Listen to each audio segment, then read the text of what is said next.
जी हां दोस्तों, देर रात और बढ़ गया मोदी शाह का संकट। नायडू नीतीश को फोन करके जोड़ने पड़ गया हाथ। 5 अगस्त निर्णायक दिन। बहुत स्वागत है आप सभी का। आप देख रहे हैं द राजनीति का विशेष सेगमेंट खबर और विश्लेषण। मैं हूं जब्बार खान। दोस्तों, आखिर अचानक ऐसा क्या हुआ बीती रात को कि मोदी और शाह को नीतीश और नायडू के सामने हाथ जोड़ने की स्थिति उत्पन्न हो गई। आखिर 5 अगस्त को ऐसा क्या बड़ा होने जा रहा है? आखिर भारतीय जनता पार्टी के खेमे और एनडीए के खेमे में वो कौन सी हलचल है जिसे मैनेज करने के लिए बीजेपी आलाकमान और मोदी शाह लगे पड़े हैं?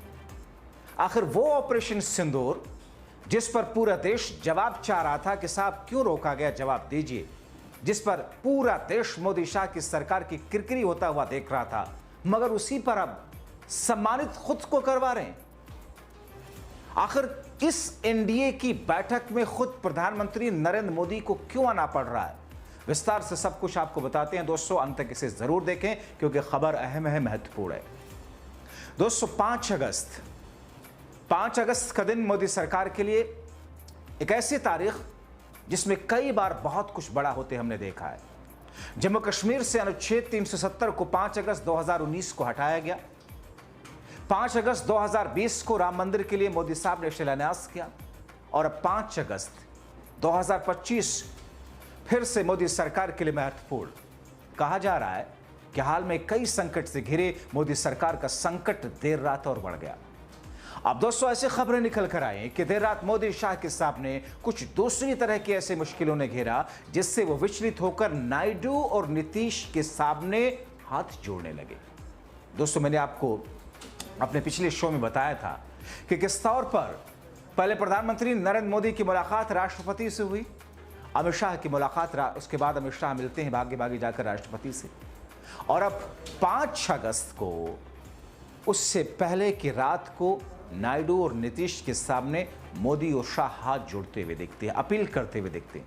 क्योंकि नायडू तो वो है दोस्तों, इनके बारे में आप जानते हैं कि एनडीए में रहने के बावजूद बीजेपी की उस लाइन से, उस लीग से हट करके नायडू अपनी लीग पर चलते हैं। अल्पसंख्यकों के लिए पूरा प्यार लुटाते हैं, बहुसंख्यकों के लिए अगर सम्मान और प्रेम देते हैं तो अल्पसंख्यकों को भी वो पलकों पर बिठाकर ही रखते हैं। और तिलमिलाई मोदी शाह की सरकार सिर्फ इसलिए कि सबसे मजबूत बैसाखी हैं, उनके साथ क्यों नहीं कर पाती। अब दोस्तों, कहा ऐसा गया कि ऐसी मुश्किलों ने इस सरकार को घेरा या मोदी शाह को, जिससे वो विचलित होकर नायडू नीतीश के सामने हाथ जोड़ने लगे। सब कुछ आपको विस्तार से बताता हूं, मगर उससे पहले आपको बताएं कि 5 अगस्त इसलिए भी अहम है कि मोदी अपने जिस एनडीए के सहयोगी दलों को भाव तक नहीं देते थे, अब उनके सामने निवेदन, अपील, हाथ जोड़ते। 5 अगस्त को एनडीए की बैठक और उसमें मोदी का इस बैठक में शामिल होना अपने आप में कई तरफ इशारा करता है। दोस्तों, बहुत कम बार ऐसा होता है जब बीजेपी के सहयोगी दलों की बैठक में खुद मोदी रहें।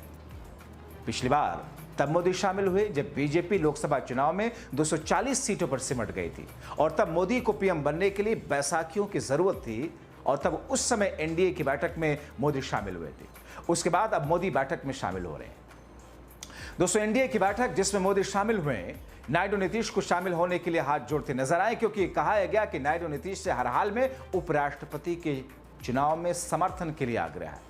क्योंकि यह समय ऐसा है जब बीजेपी या मोदी शाह को भी ऐसा लगने लगा कि कभी भी किसी भी समय उनकी सरकार, उनके साथ उनके सहयोगी कुछ भी कर सकते हैं।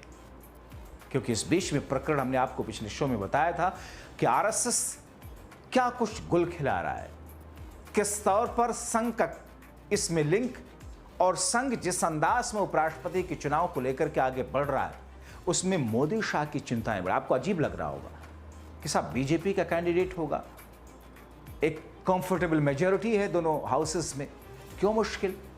मुश्किल है क्योंकि इस बीच में उपराष्ट्रपति चुनाव के लिए व्हिप नहीं जारी कर सकते। इसमें व्हिप नहीं जारी होता पार्टियों से।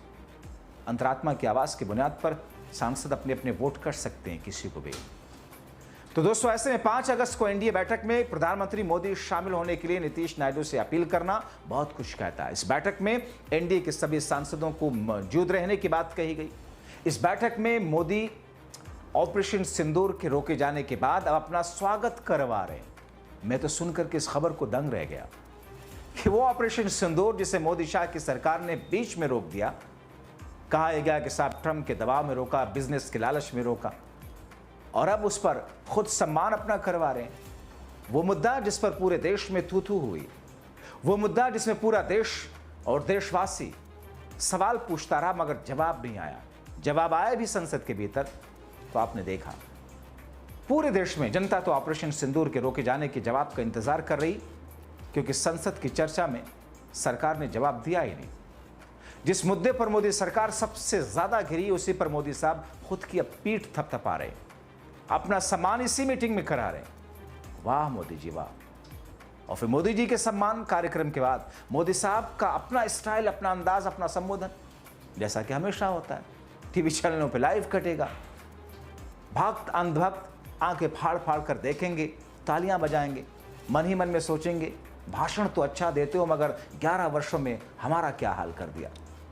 दोस्तों, बीजेपी संसदीय दल के सभी नेताओं और घटक दलों के सांसदों को इस बैठक में आवश्यक रूप से शामिल होने के लिए कहा गया। यह बैठक ऐसे समय पर हो रही जब सदन में सरकार विपक्ष के तीखे तेवरों का सामना कर रही है। सदन में मानसून सत्र में पिछली बार की अपेक्षा इस बार कुछ ज्यादा ही हलचल है। जगदीप धनखड़ का अचानक से उपराष्ट्रपति के पद से इस्तीफा देना, इलाहाबाद हाईकोर्ट के जस्टिस यशवंत वर्मा के खिलाफ महाभियोग, ऑपरेशन सिंदूर के दौरान भारत पाकिस्तान के बीच मध्यस्थता को लेकर अमेरिकी राष्ट्रपति डोनाल्ड ट्रंप के दावे को लेकर विपक्ष लगातार सरकार पर विपक्ष का हमलावर होना, लोकसभा राज्यसभा में विपक्षी दल बिहार में विधानसभा चुनाव से पहले हुए स्पेशल इंटेंसिव रिवीजन यानी कि एसआईआर मतदाता सूची के विशेष संशोधन अभियान को लेकर सरकार पर हमला। विपक्ष लगातार इन मुद्दों पर सदन में चर्चा की मांग कर रहा है, मगर मोदी शाह चर्चा चाहती नहीं, गतिरोध बना है। और दूसरी तरफ सुप्रीम कोर्ट, जैसा कि मैंने पिछले शो में आपको दिखाया, सुप्रीम कोर्ट यह कहता है कि साहब इस मुद्दे को बाहर नहीं सदन में उठाइए। अरे साहब, बाहर उठाने से अगर इतना बवाल हो जाता है, सदन में तो उठाने नहीं दिया जा रहा है। इस बीच सरकार कह चुकी है कि इस चर्चा इस पर हो ही नहीं सकती, क्योंकि यह चुनाव आयोग की कार्रवाई है और नियम है, इसकी इजाजत नहीं देते। वाह, नियमों को तोड़ मरोड़ करके उसके साथ में जबरिया उसका दुरुपयोग करना कोई सीखे साहब इनसे। सरकार और स्पीकर ये बात साफ कर चुके। अब इन सब के बीच एसआईआर पर चर्चा के बजाय चुनाव सुधारों पर चर्चा करा ली जाए, मोदी सरकार कह रही है। यानी चोरी हुई, मर्डर हुआ, उस पर बात मत कीजिए। किसने मर्डर किया, किसने हत्या की, कितनी की लूट हुई, किस लिए पैसा जमा किया गया था, बेटी की शादी थी, मां का इलाज था, उस पर मत कीजिए चर्चा। ये देखिए कि साहब वो दरवाजा सही से लॉक नहीं था, उस दरवाजे को ठीक करा लीजिए। ये है इस सरकार का अंदाज।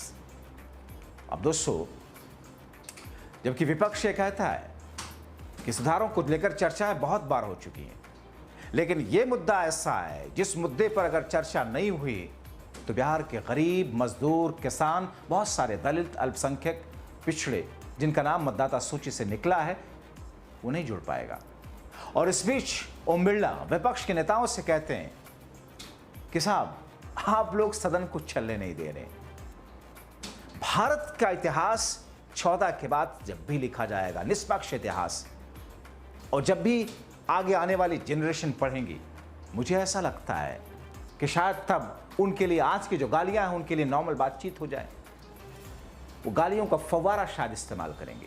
तो एक ऐसी स्थिति दोस्तों जब नायडू और नीतीश पर बहुत कुछ निर्भर कर रहा है, एक ऐसी स्थिति जिसमें दूसरे कुछ ऐसे नेता हैं सहयोगी दल एनडीए के जो मुख्यमंत्री की कुर्सी पर हैं, लेकिन उनकी हिम्मत ऐसी नहीं कि वो बोल सकें। मगर नीतीश के बारे में तो मैं ज्यादा नहीं कहूंगा, मगर नायडू के बारे में तो कह सकता हूं कि वो अपनी बात को डंके की चोट पर रखना जानते हैं। उनको पता है कौन सी दुखती रग है जिसे दबाने से मोदी शाह रुकते हैं, बैठते हैं, दौड़ते हैं और हाथ जोड़ते हैं। और ऐसी ही कुछ नस तो उन्होंने दबा दी है, जिसकी वजह से मोदी और शाह को हाथ जोड़ करके अपील करनी पड़ी कि साहब बैठक में आइए। जाहिर तौर पर बैठक तो ऑफिशियल एक स्टैंड होता है, ऑफिशियल दिखावे के लिए या मीडिया के लिए, लोगों के लिए, मगर इसके अलावा उस बैठक से पहले, उस बैठक के बाद बहुत सारी चीजें होती हैं, उसके मायने बड़े हैं। यानी कि कहीं ना कहीं बिहार विधानसभा चुनाव को लेकर नीतीश का जो अंदाज है या उनकी जो अपनी अनिश्चितताएं हैं, नायडू का जो रुख है, उनका अपना असमंजस, अनिश्चितताएं हैं, उसको लेकर के इस वक्त मोदी और शाह ऐसा मानकर चल रहे हैं कि आने वाले दिन बहुत ज़्यादा शुभ नहीं होने जा रहे। फिलहाल आप क्या कहेंगे, अपने राय कमेंट बॉक्स में ज़रूर लिखें। अभी के लिए इतना ही। अंत तक वीडियो देखने के लिए बहुत शुक्रिया।